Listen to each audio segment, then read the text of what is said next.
wabarakatuh. Saya Putri Bagus Aprilia. NIM saya 1872050048 dari Fakultas Ilmu Pendidikan dengan dosen pengampu Ibu Eka Putri. Di sini saya akan mempresentasikan tentang teori koperasi dalam ekonomi mikro dan sistem pasar.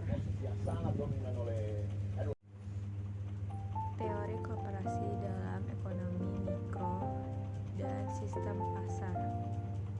Selanjutnya, pengertian teori koperasi dalam ekonomi mikro.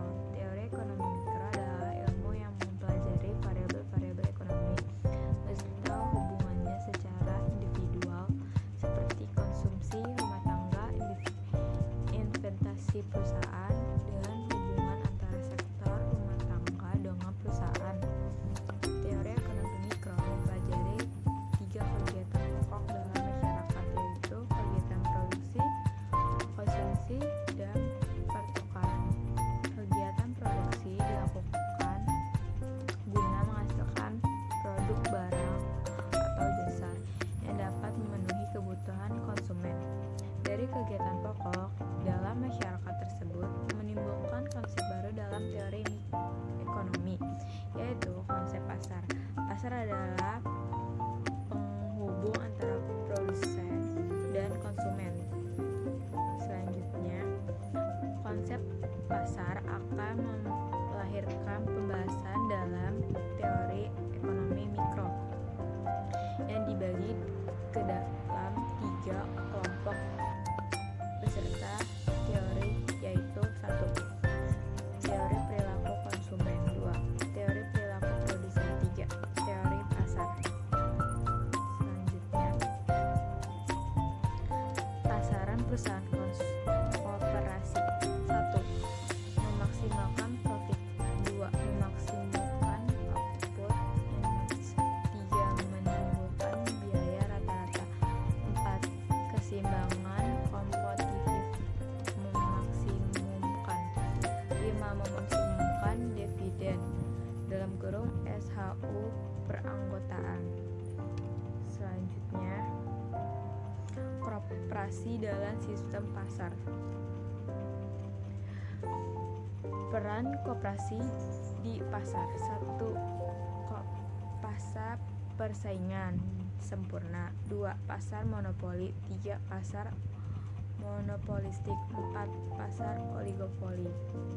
Selanjutnya, pasar persaingan sempurna merupakan pasar dengan jumlah penjual dan pembeli banyak, tapi skala produksi relatif kecil. Ciri-ciri pasar persaingan sempurna. 1.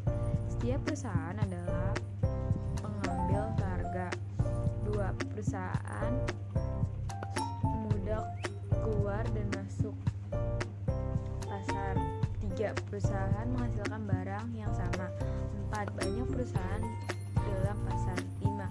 Pembeli memiliki informasi yang sempurna tentang kondisi pasar. Selanjutnya, pasar monopoli adalah bentuk pasar di mana hanya ada satu perusahaan yang menguasai pasar yang memiliki ciri sebagai berikut. 1. Tidak mempunyai barang pengganti. 2. Tidak terdapat kemungkinan untuk masuk ke dalam industri. 3. Tingkah menguasai penuntutan harga. 4. Usaha secara iklan kurang diperlukan. Selanjutnya, pasar monopolistik adalah pasar di mana terdapat banyak produsen yang menjual barang serupa, tetapi ada perbedaan dalam beberapa aspek dalam kurung gabungan antara persaingan sempurna dan monopoli yang memiliki ciri-ciri sebagai berikut. 1. Terdapat banyak perusahaan dan pasar, tetapi tidak sebanyak persaingan sempurna. 2. Barang produksi berbeda corak. 3. Perusahaan mempunyai setidaknya kekuasaan dalam menuntut dalam mempengaruhi harga. 4. Masuk dalam industri relatif mudah. 5. Persaingan memproduksi penjualan sangat aktif. Selanjutnya, pasar oligopoli adalah pasar di mana penawaran satu jenis barang dikuasai oleh beberapa perusahaan.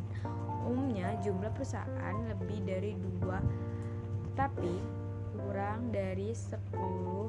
Ciri-ciri yang dimiliki pasar oligopoli adalah sebagai berikut. 1. Terdapat banyak pembeli di pasar. 2. Hanya ada beberapa perusahaan (penjual) yang menguasai pasar. 3. Umumnya adalah penjualan perusahaan besar yang memiliki modal besar saja. Konglomerasi. 4. Produk yang dijual bisa bersifat sejenis namun bisa berbeda mutunya. Selanjutnya, keuntungan dan kelemahan koperasi dalam sistem pasar. Sebagai berbagian dari sistem pasar secara keseluruhan, koperasi akan bersaing dengan berbagai perusahaan untuk koperasi, sehingga koperasi harus mampu memanfaatkan kekuatan yang dimiliki, mampu mencari peluang yang dapat meningkatkan pertumbuhan, memanfaatkan kesempatan yang ada, dan memperbaiki kelemahan-kelemahan yang ada dalam koperasi. Selanjutnya, koperasi dalam rantai tata niaga. Rantai tata niaga adalah rangkai atau alur distribusi produk (barang), mulai dari produsen primer hingga penggunaan akhir konsumen perorangan. Selanjutnya, sasaran integrasi vertikal. Melalui koperasi, integrasi ke depan bertujuan sebagai jalan keluar untuk memperlambai kelancaran penjual produk atau jasa yang dihasilkan perusahaan. Sikap terdapat kebijakan harga koperasi. Bila dilihat dari peranan anggota dalam koperasi yang begitu dinamis, maka setiap harga yang akan ditetapkan koperasi harus dibedakan antara harga untuk anggota dengan harga untuk non-anggota. Hal ini yang membedakan kebijakan harga di koperasi dengan perusahaan non-koperasi. Sekian presentasi dari saya. Kurang lebihnya mohon maaf. Assalamualaikum warahmatullahi wabarakatuh. Bye-bye.